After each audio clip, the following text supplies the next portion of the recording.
Good morning. It is the Eddie G's Music World Show for another week. It is today, the 12th of November, 2018.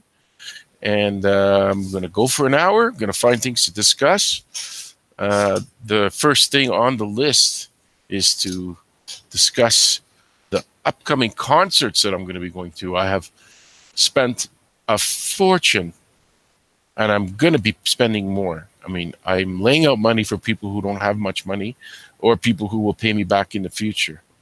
It is getting crazy. These bands are so hungry for money and they can't sell a record for their lives that they will just keep showing up at the door. And I have to literally refuse to go to some of them that I want to go to. There's one I refused Saturday, 2 days ago, Jack White. Now, I'm not against Jack White. He's actually quite good. And the guy who offered me free tickets, his name is Danny.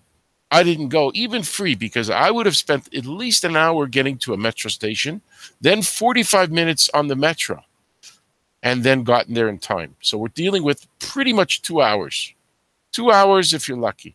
Then the show, then 2 hours coming back. So we're talking 4 hours of traveling for a show that I kind of thought the guy's pretty good. And I saw a video after I canceled on my friend of Jack White. And I said, wow, maybe I made a mistake. Listen to that guy. He sings. He's a guitarist. He's great. The White Stripes. But I said, I valued my sitting at home and relaxing with my family more. I had to balance. What do I want to do more? Get to a free show because I love going to free shows with 4 hours of traveling back and forth, at least maybe 5, and then not being at home. And then I knew the next day I had to go out again for 6 hours. So I said, I'm going to be going out 2 straight days, stressed out, running around. So I said no to the Jack White concert. But now, Kiss I've already bought tickets for. Ozzy I did not buy the tickets for because by the time I made up my mind that I was ready, a friend of mine had already bought all the tickets he had room for because there's a limit of 4 tickets if you do it online. And then I checked and I was left with, I wouldn't say terrible seats, but certainly not really phenomenal seats. So I didn't buy them yet, but I most likely am going to go in June to see Ozzy because these old guys, they're about to wrap up their careers. Guys like Kiss say that's their last trip to they're not touring the same city twice on their 2 or 3 year run. So this is the last time. So I'm going to go with that.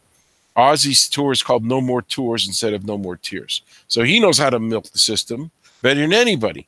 His wife, Sharon, trots him out.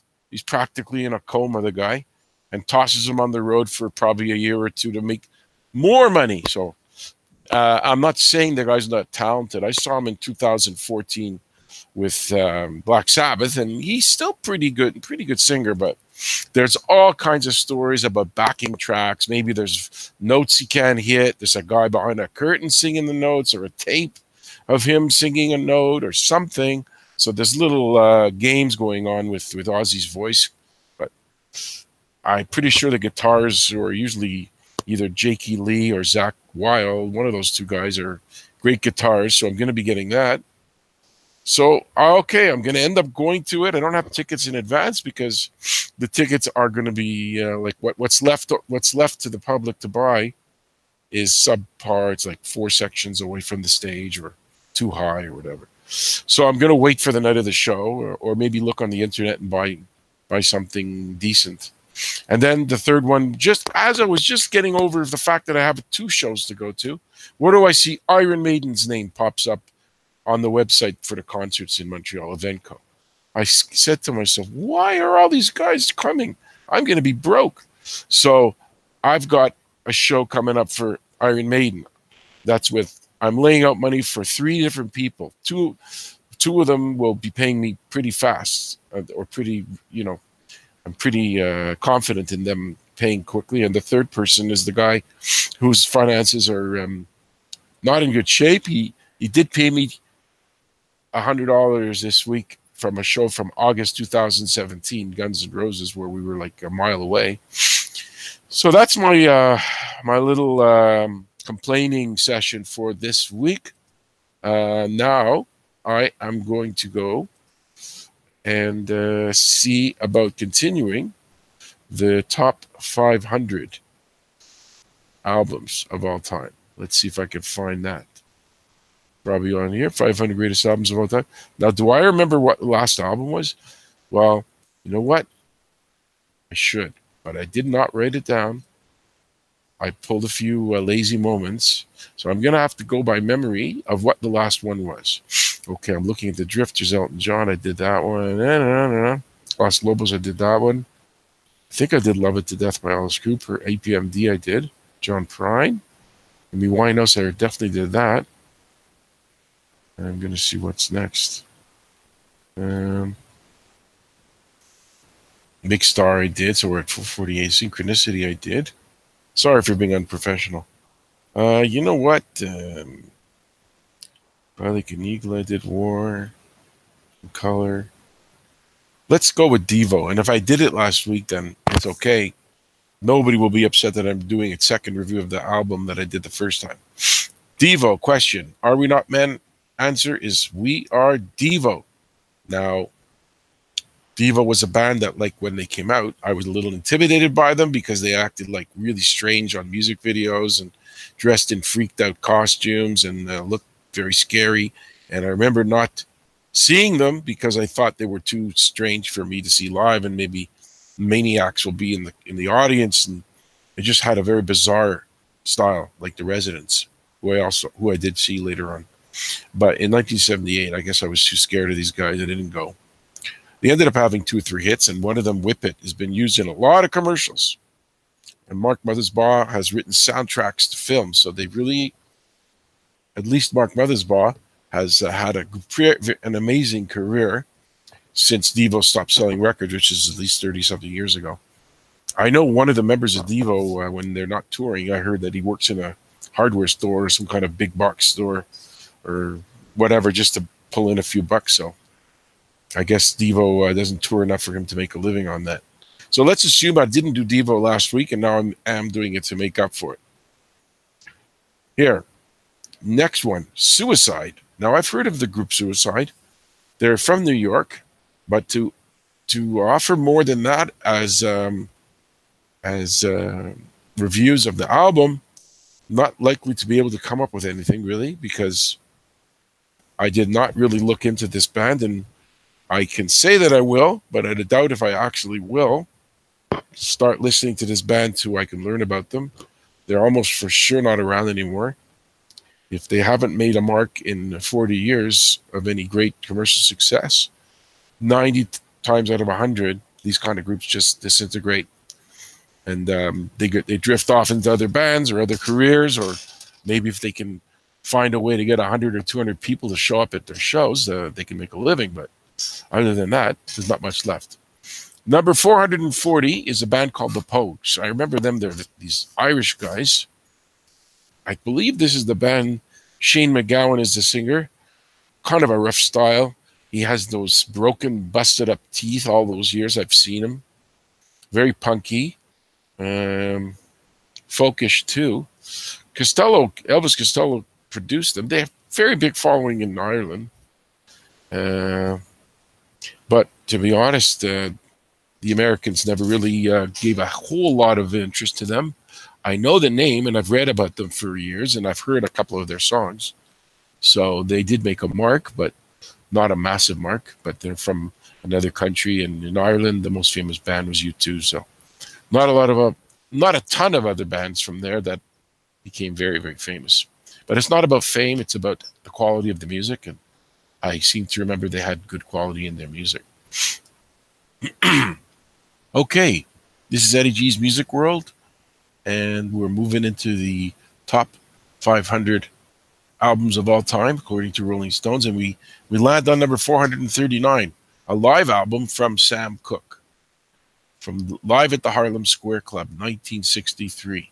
He didn't live much longer than that. I'm pretty sure he died probably the late 60s, early 70s. He was the guy where some woman shot him somewhere. So he didn't live very, very long, and maybe some of his songs, I know I've heard them in commercials, and for sure they've been in movies. So if he had kids or ancestors or relatives, they did okay. Hopefully, after Sam Cooke passed away. But live, this must be a very good showcase for his live music, and worth checking out if you know Sam Cooke. He's had a lot of don't know much about psychology. That song and You Send Me, and maybe it was a Rod Stewart covered one of his songs too. Number 438, The Cure, Boys Don't Cry. It's funny, The Cure, they show up, they tour so often. Every year, I'll find out The Cure is coming. And every year I say to myself, should I see The Cure? They have all these good songs. The guy's got a pretty good voice. The guitars are good. Why don't I ever go, though? That's the question I can't figure out. There must be something about this band that they're like they're on the verge of getting me to go, but I get to the border, I get to the point where I'm going to think about going. Nobody I know really cares, and everybody's broke that I go to concerts with except for one guy, and he can't keep going to every show. It's getting out of control. But they're not announcing a tour now, but I'm sure, knowing them, they're going to announce something. But they did have a pretty good impact. They were kind of a goth punk group. Had some pop crossover hits, Love Song and a couple other ones. I Will Always Love You, that song, and others too. So Boys Don't Cry, this is that album. And hey, this guy made a pretty good mark in the scene, probably as big as Tears for Fears, if you ask me. Maybe not as many. Well, they probably had about almost as many hits as Tears for Fears. Came from the same era. I almost saw Tears for Fears about 2 years, a year and a half ago, but it came at a time when I had like 5 things to do in 1 week, and then I would have to go down to Montreal and see them in the middle of all the craziness I was going through.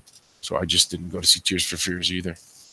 But like I said, these bands don't sell new records, and they need money, so they'll go to the road.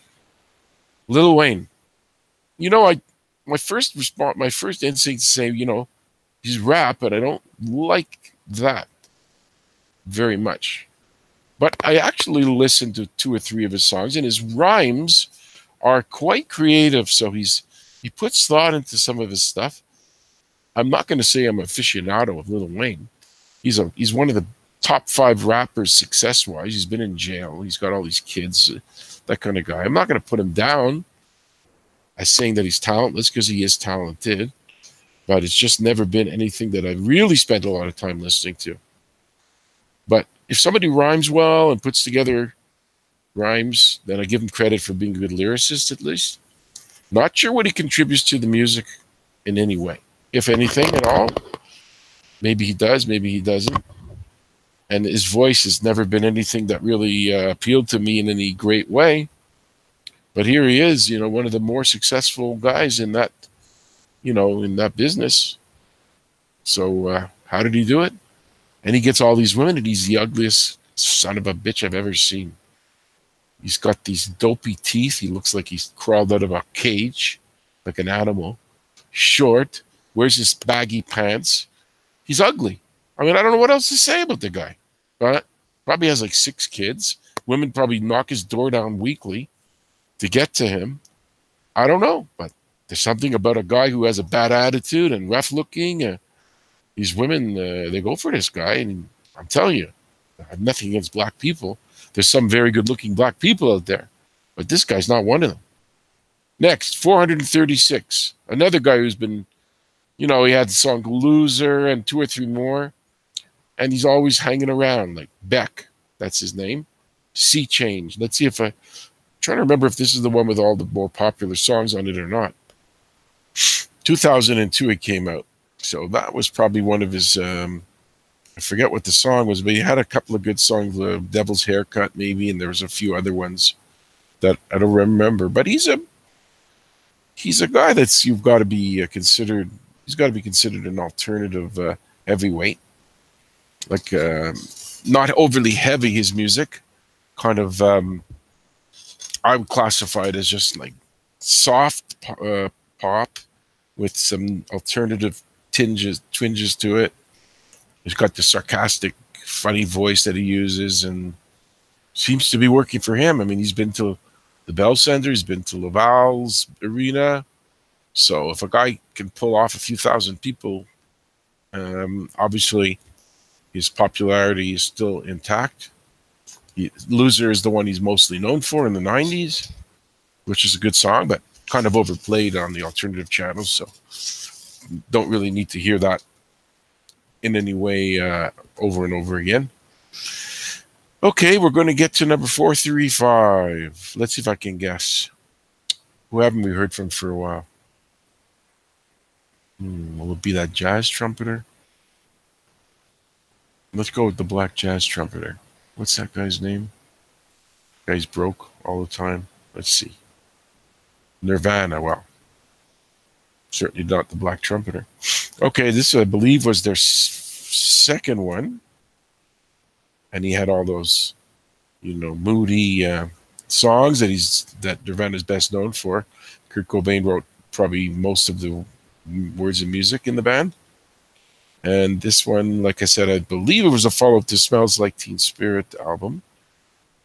They had a few slow, brooding songs. He's kind of a bit like The Cure. He sings like he's depressed. It sounds like he's like ready to end it all, which, hey, that's what he did. He ended it all. And music lives on. People worship the guy. Big star. You could have seen him in a small club when he first came out in Fun Electric. I saw a video clip on the internet of him with other members. One of the early Nirvana shows, probably 1991 or 90. But from there, they obviously burst onto the scene, came to Verdun Auditorium the year after or 2 years later, and did big shows for 2-3 years, and then the band ended. And of course, the Foo Fighters is what came out of that, which may have outsold Nirvana since it's been around 20 years and Nirvana was around 5 years. But Dave Grohl, he went from drummer to guitarist and singer. I'm sure he could drum as well now, but live, obviously, he can't do both at the same time. That would be amazing. I'd like to see that. Okay, let's guess. Let's say the black trumpeter, number 434. Let's see if I'm right. Big Star again? Wow, these Rolling Stone people love this group Big Star. It's a second entry, number one record. The guys from the Box Tops, at least Alex Chilton, Chris Bell was in that too. Well, I've probably already given my speech about Big Star, that I don't have a great knowledge of this band. They never achieved massive success, but everybody worshipped them. And it's the second time they've shown up on the list. And we're only at number 434, so pretty sure the Big Star did not live in mansions based on the sales of this album or the other album or any other albums. There's not one song I've ever heard on the radio from Big Star in the city I live in, Montreal. So I did hear it by looking for it. It wasn't something that you heard growing up. Number 433, George Harrison, All Things Must Pass. Oh, yeah, that's a classic album. One of the early solo albums by an ex-Beatle. The Beatles, it was 1970. The Beatles were probably just broken up. He probably recorded it when they were still together, because around that time they ended, so God knows when he recorded it. My Sweet Lord was on there. What Is Life? And showed that he had all the talent that you needed to make it. It wasn't just John and Paul. He possessed great guitar skills. He had a pretty good voice and great songwriter too. So this was a definite great contribution from George Harrison. And like I said, all of the Beatles made good solo records. And Ringo's even not too bad with a few of his poppier songs that I liked. Next, 432, one of these guys that everybody knows who he is. And probably almost nobody can name a song. Brian Eno, Here Come the Warren Jets. So he's like one of these Robert Fripp, Brian Eno. They got together and did stuff. There was the Roxy Music. I think he was in Roxy Music for a bit. Not somebody that I've heard a lot. I haven't sat down and I think Fripp played the guitars on this album. And Eno must be singing, and of course he's definitely a keyboard type of guy or synthesizer guy. And I'm guilty of saying that it's a name that I know very, very well, but it's also a guy I don't think I can come up with one song. If somebody says, what song did Brian Eno do? Probably I know one, or maybe I can't even think of it. So he's in there for a reason, though. Must be somebody, a lot of people revered him. Eddie G's Music World, we're counting down the top 500 albums of all time. And we gave, at the beginning of the show, a little commentary on the music scene, the concerts coming into Montreal as well. Creeper Freak, Grigster, if you're out there listening, I do appreciate it. I don't know if I'm calling any shows in the next few weeks. Maybe today not, and maybe next week I will. I'm just kind of going through a lot of stuff, and when I stay up till 9:30, I'm usually 9:30. My eyes are shut, so I don't know if I have the strength. But I love the Grigster, love Creeper Freak, and anyone else that listens to. 431, PJ Harvey for sure. Kind of had one song that she did that got airplay and that I know. And you know what? I can't remember what that song was. But there was one song that did make a bit of an impact on the radio. If I looked up her name and I tried to come up with some of the music that she's known for, I'm sure I would find that one song. But she's an underground. She's just a girl like, what was her name? The little short girl from Iceland, Bjork. She's like that kind of a girl. I mean, she's out there. She has a niche market, people, fan base. She's not going to be stopped in the street saying, oh, can I have your autograph? Nobody will know who she is. She's just an obscure person that has had success, but is not a front page. Not a girl like the girl from like Dolores O'Riordan from Cranberries, or Patti Smith, who's got a bigger name, or any of these poppy acts like, Tiffany and all this. It's mostly just alternative, but under the radar type of girl, except if you're super into music. In my case, I'm super into music, and I also know her name from a song, but I don't remember the song. Another group, boy, this list is getting into these obscure bands. Vampire Weekend, and their album is called Vampire Weekend. There's another band, something with vampire in the title. Bullet for My Valentine? I don't know, I'm getting all confused. But I'm sorry to say it's another one of those bands showing my weakness, showing my vulnerability, my Achilles heel. These bands that make marks but don't get mainstream airplay. I don't know much about them. There's probably a great album. Maybe one day I'll revisit this list and look back and go look up these albums, but there's too many things to do. Imagine if I worked, I'd have less time. Okay, number 429, Brian Eno again, Another Green World. So rather than give you my entire Brian Eno speech again, because the few listeners I have will desert me instantly if I talk about a guy I don't know much about twice. I'll just go pass over this one and go to the next one, because what else can I say about a guy that I've never spent more than 20 minutes trying to figure out what kind of music he has. Okay, here's the guy. Number 428 is The Police, Outlandos d'Amour, one of their 3 or 4 albums they had before they broke up, which was basically only a 5-year span. I looked up on this like YouTube. It's lifestyles of. It's just like you click on it. It's like it talks about the wealth of rock stars and movie stars, how many cars they have, what their houses look like, what they're worth. I forget the name of the website or the YouTube channel that I look at, but it's out there. Look for famous people's wealth or something, you'll find it. And this thing, I don't know how he pulled it off, worth about $300 million. He was definitely screwed out of a fortune of money, because I heard that his brother-in-law or something like Billy Joel, the same scenario, invested money for him and built him out of a lot of money. But you should see his mansions. He's got like 4 houses plus. I didn't see any mention of his condo in Times Square or in the Central Park on this YouTube channel. But I'm telling you, this guy, he's got massive, beautiful homes, decorated beautifully. All these good-looking kids. I mean, what a life. He had that great solo career too. I guess between all of it, he made $300 million, but a lot of it has to do with P. Diddy taking Every Breath You Take and turning it into that Biggie Smalls tribute. Went to #1 over again. So when you have one song that goes to #1 twice, and you wrote it, boy, are you going to cash in. So, I mean, I do like them. I saw them twice, and I did skip the reunion tour in 2009.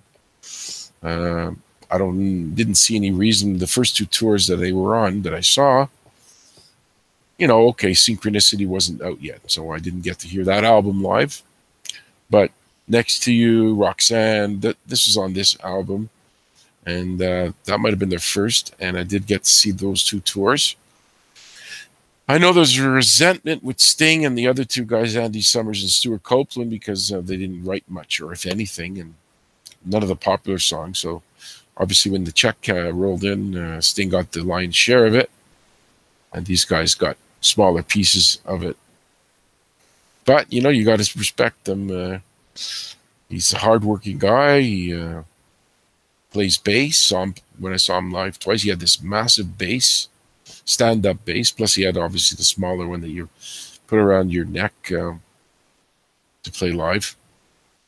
And if he doesn't really need money, and he keeps touring every once in a while. He did a tour with Paul Simon. And I haven't gone to see him solo just because my budget for shows, I'm trying to keep under $300-400 a year. And I've already just exploded out. I've already got 2019. Like, we're already up to close to $500 for 3 shows. So, sorry, I can't see everybody. I have to let most of you go. But anyway, that's the Police album of Landis D'Amour. Next, 427, Peter Wolf. I've always liked Peter Wolf. He's one of the main singers from Jay Giles' band. And he's definitely... I almost went to see him in Ottawa because he did a solo show about 1.5 years ago in some blues festival. So I said, wow, do I want to drive 2 hours just for Peter Wolf? And I thought about it. I like Lights Out and a couple of other good ones, Dancing, whatever the other commercial successes he has. And I didn't go. I almost went to Bob Seger, and I didn't go because that was about a 7-hour drive. And I didn't want to drive 7 hours to Rochester, New York. Then I called the guy to give us a drive down, and he wanted almost the same. He wanted close to $400 to drive me there and back. So that was like insane. Plus the tickets would have been $600-700. So I didn't go to him either.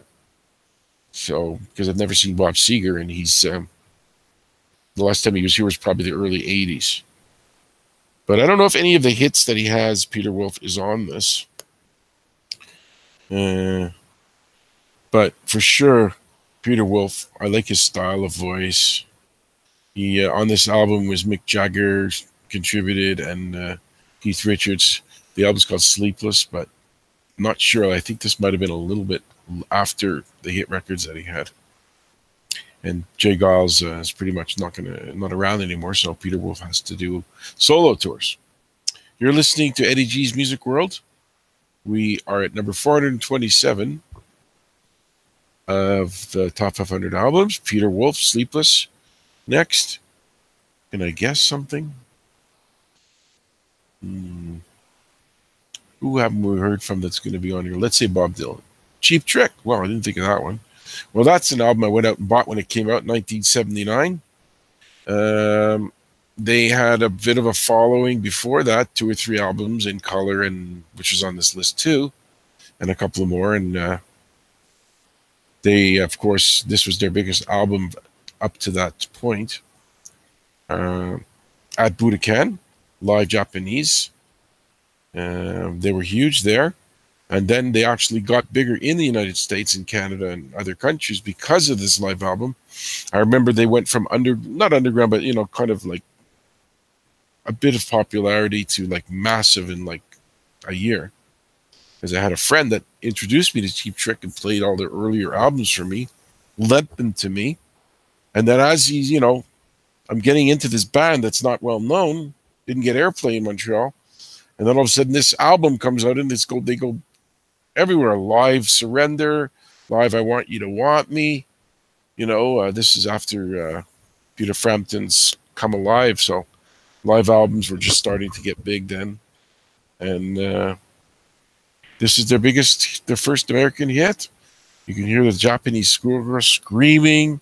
They were louder than the guitars and the singers, so they knew something. And I did go see them 5 times live, and they're one of the hardest working bands I've ever heard. They work 250 shows a year easily. They go on boats. They'll go in a hockey rink and play. They don't care. Rick Nielsen, sorry, he did the bulk of the writing. He got, according to the other two guys, most of the money. And I don't know if they came back to Montreal again. I'd probably give them a shot. But they haven't come here. They canceled the show about 5 years ago. They were supposed to go. They got canceled, and I haven't heard about them coming back for a while. Maybe they got a little...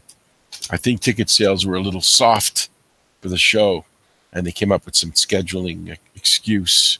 Maybe the club they were supposed to go to is Metropolis, which is now called M. Telus, and it holds a good 2,000 people, and I think I heard it was like maybe half sold. So maybe it wasn't worthwhile to go to rent out this pretty big place and have it half full. But I almost went, but when they canceled the show, I was saying, wow, at least I didn't buy tickets and then decide, and then they tell you it's canceled, you have to give them back. It's a hard thing to, at least I think it's complicated to get your money back after that. But they're in the Rock and Roll Hall of Fame, deservedly so. 425. Graham Parsons, of course, he's another one of these guys that got massive critical, great critics. Critics loved him. Was he with the Byrds? He was in the Byrds maybe at some point. I don't know. Flying Burrito Brothers is the group that he's better known for. He sang with Emmylou Harris. And let's see if I can remember anything else. He died at 26, so that always elevates singers or musicians when they get to a point of when they die young, I once dug into his music just to hear what the fuss was about, because this is a guy, partially because of his death. He became a superstar after his death, more than when he was recording. And he had celebrity friends, like famous people hung out with him. I wish I remembered who they were. Probably one of the Beach Boys or one of the Byrds. So he had like buddies that were big stars. And like I said, he never became a massive star. Probably didn't make a lot of money, and he died young from whatever. And there's the other. I can't remember the guy's name. There's another guy who died young. Walkley, something. I forget the name. His son died young too. These are two guys that, whatever their name is, got critical acclaim, like they were godlike, but no airplay. So how am I supposed to keep up with all these semi-popular acts that never got airplay, but everybody drools all over them? Okay, 424, a guy that I know quite a bit about. Number 424, The Rising, which is the Bruce Springsteen album. It was his answer to the 9/11. He had a great song called The Rising, and it was kind of maybe there were other songs connected to all the terrorist attacks in New York. Since he's from New Jersey, it must have hit him hard. From all accounts, he's one of these emotional guys that feels for everyone and cares for everyone and loves everyone and wants to help everybody. But I think there's a way to do that other than make money off of your fans? Why don't you just write $100 million check, move into a small house, and give the money away to help all these people? Kind of like John Lennon, the same type of mentality. Give a piece of chance, help the poor, whatever it was. But meanwhile, they lived a high life, and I don't know how much they gave back then to help people, or do I know if Yoko's writing checks to help poor people with John's money? No clue. Maybe she's philanthropic and dipping into her husband's money, because let's face it, on her own, Yoko is not. She comes out with an album every couple of years, but it's not exactly selling, and she doesn't tour. As far as I know, she might pop into an art gallery and squawk for 20 minutes and make a check for a few grand. I don't know. But you'll never hear a Yoko Ono coming to tour. She's also 80 years old. That's a good reason. Her son, Sean, has toured a little. And Julian, which is John's son, of course, from Cynthia Lennon, has used to tour, but he faded out after, I think, late 80s, early 90s, he was peaked. But Bruce has been around. He never stops playing. This guy, 1968, 2018, it's 50 years. Doesn't stop. I mean, he's doing this residency in a club, a big theater in New York, where he stopped touring, at least for now. And he could drive to his house. I mean, to the show in a limousine, or take a car and bang out in a couple hours, go home. Doesn't have to go on a tour bus, doesn't have to go in a hotel room, doesn't have all those extra musicians to play. I'm not sure. Maybe he is got a full band with him on these shows. This last the shows that he's doing in New York. He might have a few musicians playing with him. I really don't know, and I know I don't care. But have a feeling Bruce is going to be joining the retired rock star group pretty soon, because he's probably 70. How long can you slide across the stage and do all that high energy stuff? Just check Paul Stanley and Prince with their hip problems from running around, jumping around. But Prince died from the pain that he had from doing all those things. And Paul Stanley, I read that the 2 or 3 operations on his hips, that wears you down. Steve Perry from Journey also had a hip go out on him. You get a little bit old, you start running around the stage, jumping up and down. It's going to take its toll. 423. Who haven't we heard from? Let's guess. Linda Ronstadt. Diana Ross's Supremes. Anthology. Okay, so here we go. Here we have an example of good singers, or great. Depends on where you look from.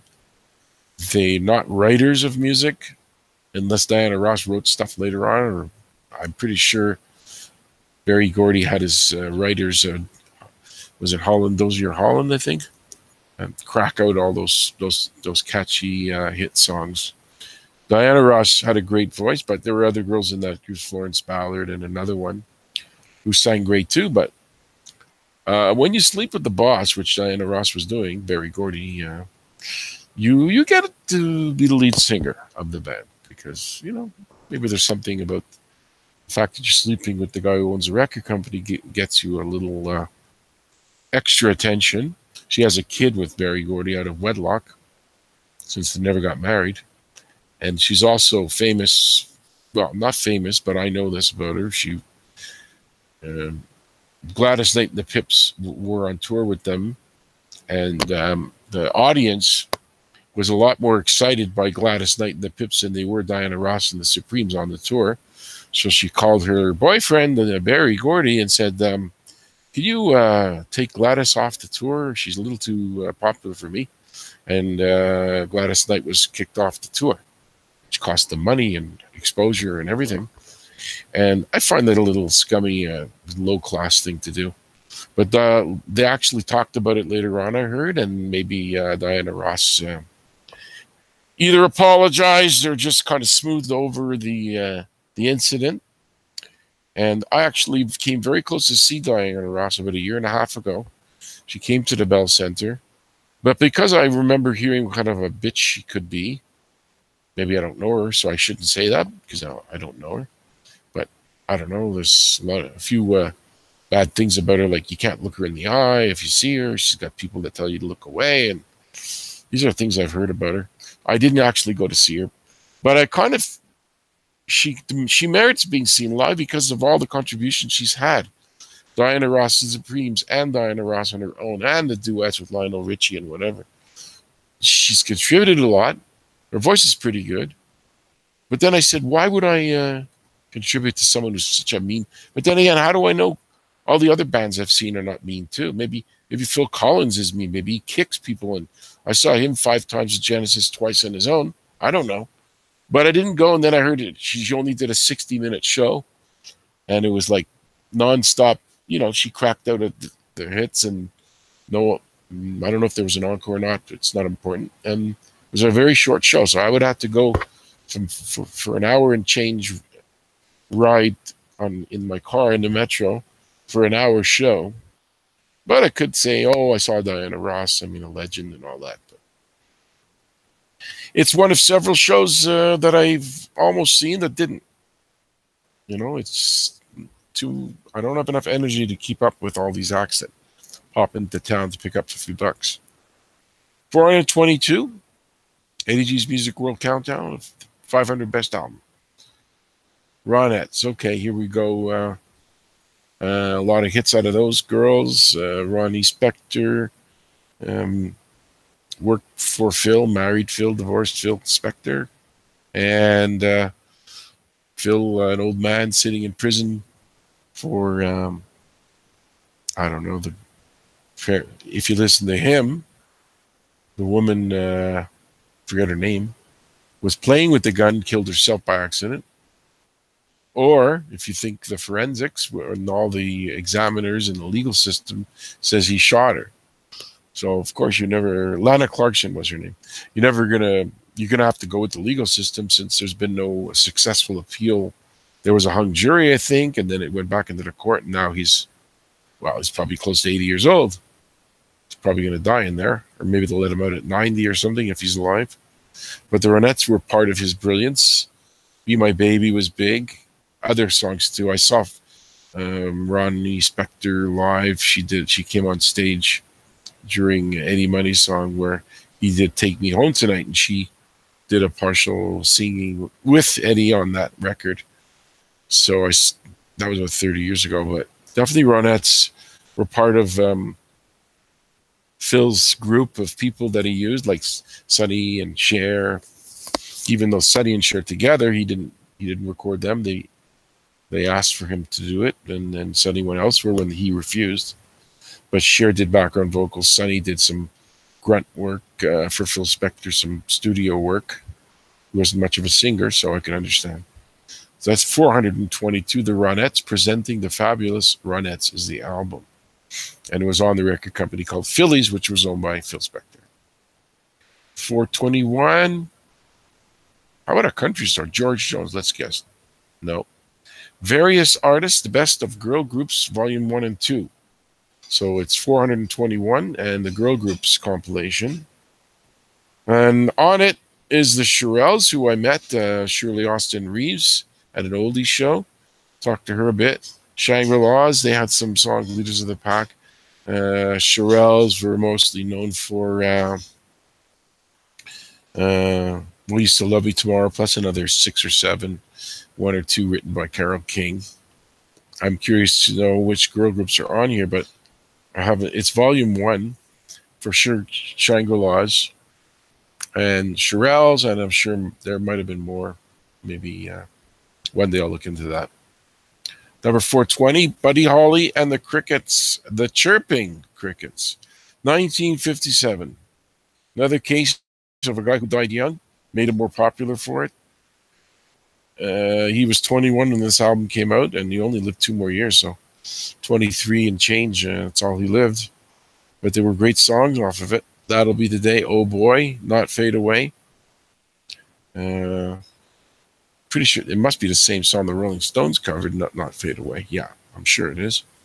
And That'll Be the Day was covered by Linda Ronstadt.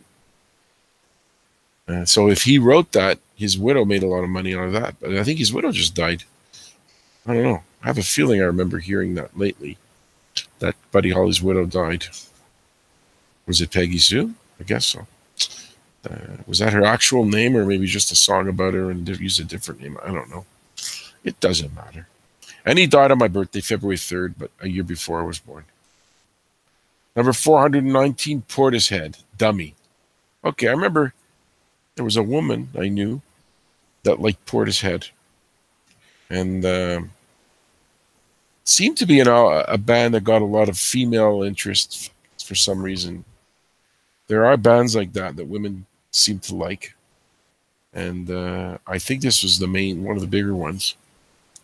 Now, there is a song or two that I've heard, but if you think I'm going to be able to come up with it now, you're crazy.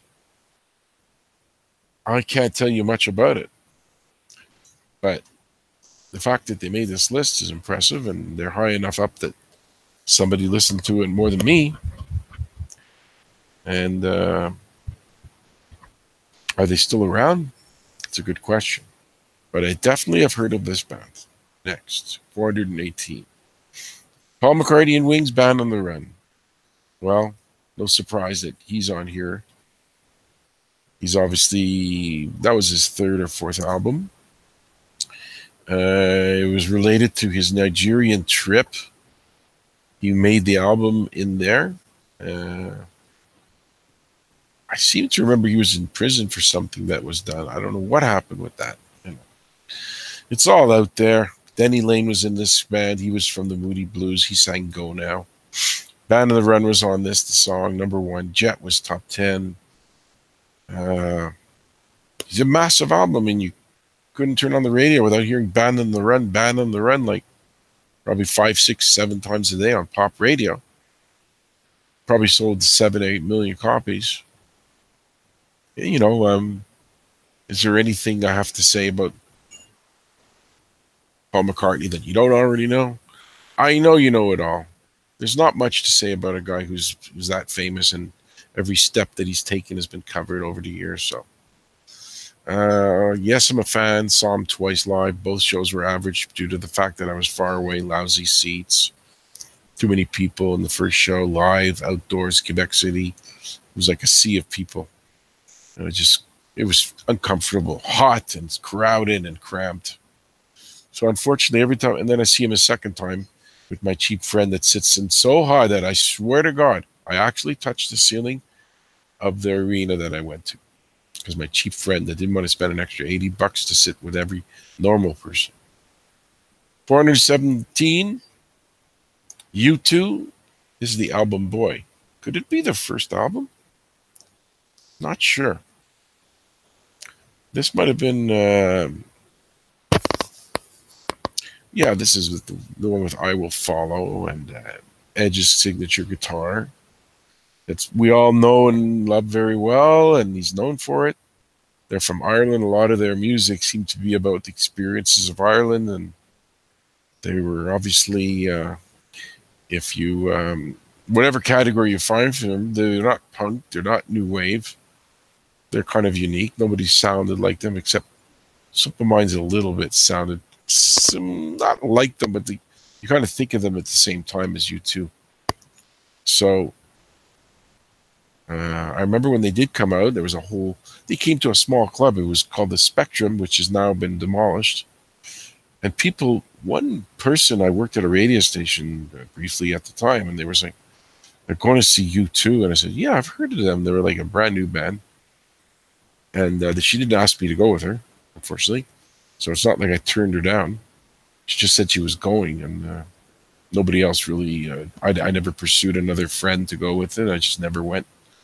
And the only time I saw them was some massive racetrack in 2009 or 10, where we were miles and miles away from the stage. It was a ridiculously rain-soaked day that I didn't enjoy the show at all because far away, and sound gets muffled and people are crowded and pushing around.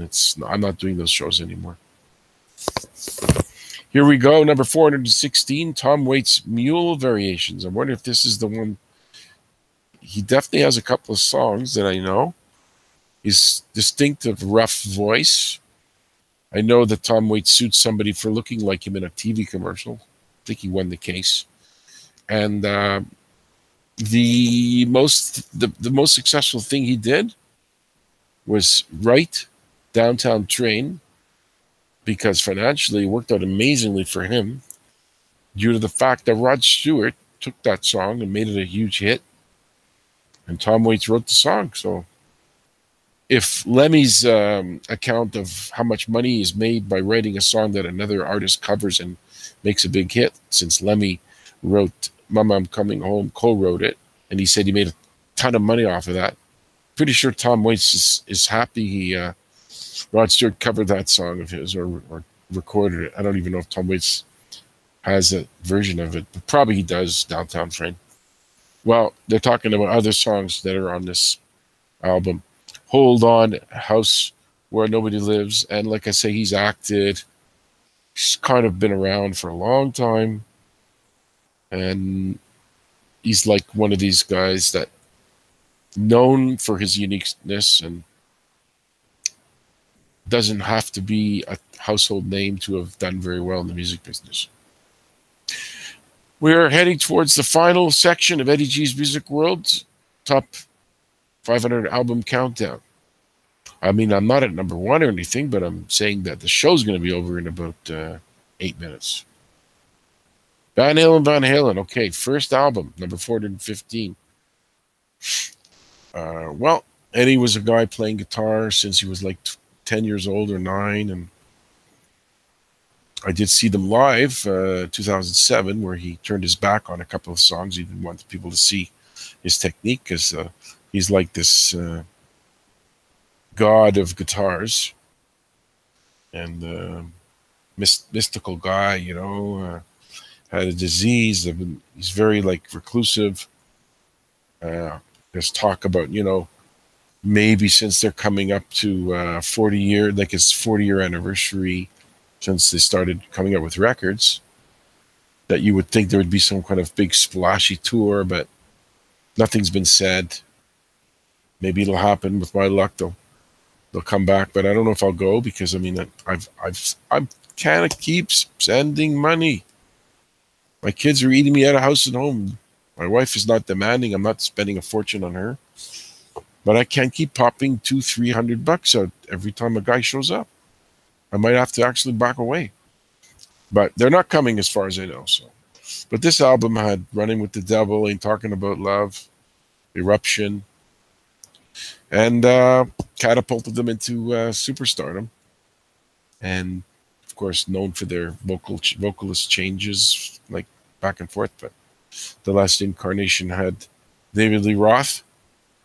So I'm pretty sure that if they do another tour, it'll probably be with David Lee Roth, because Sammy Hagar and Eddie Van Halen, they've had a bit of a love-hate. But then again, so is Eddie Van Halen's had a love-hate relationship with David Lee Roth too. So I'm going to go with probably with DLR would be the guy who would be back with them if they did tour again. But we know they've had a massive career, and let's see. The next one on the list, 414, the Go-Go's, Beauty and the Beast. It's funny that they would be in there, because this guy or guys or women or whoever compiles this list doesn't seem to have poppy commercial stuff like the Go-Go's, Beauty and the Beast, but maybe there was a rock edge to their music that appealed to these people. I liked this band when they came out. We Got the Beat was big. Our Lips Are Sealed. I think they had some talent. I think they played their own instruments too.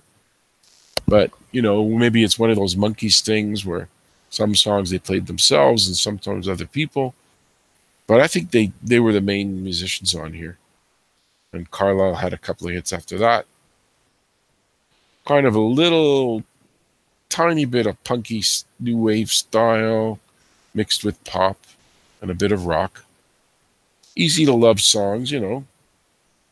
Catchy, Bangles-ish. Same type of band like the Bangles. I wonder if the Bangles will be on the list. I don't know. Got a long time to wait before I see a Bangles. Well, chances are it's not going to be in the top 100. It's the Bangles. They're pretty commercial. Okay. 413. Who Can It Be Now? No, that's not an album. It's just Who Can It Be Now is a question. Minuteman. Doubles, nickels on the dime. That sounds like one of Howard Stern's songs that he wrote. Golden nickels and silver dimes. But it's not. Actually, that was covered by Jewel. Jewel sang a Howard Stern song that he wrote when he was like 10 years old. Okay, Minuteman. I'm trying to see if I can come up with anything kind of a punkish band, but I'm drawing a blank on the Minuteman. Got nothing to say. So I'm going to say nothing. I'm glad for you, Minuteman, that you've had this album that made it this high. And maybe you're some kind of an amazing group. It's my loss that I don't know anything about you. I'll surprise. 412. Wire. Pink Flag. Okay. This band, another one of these undergroundish style from the UK. Punkish.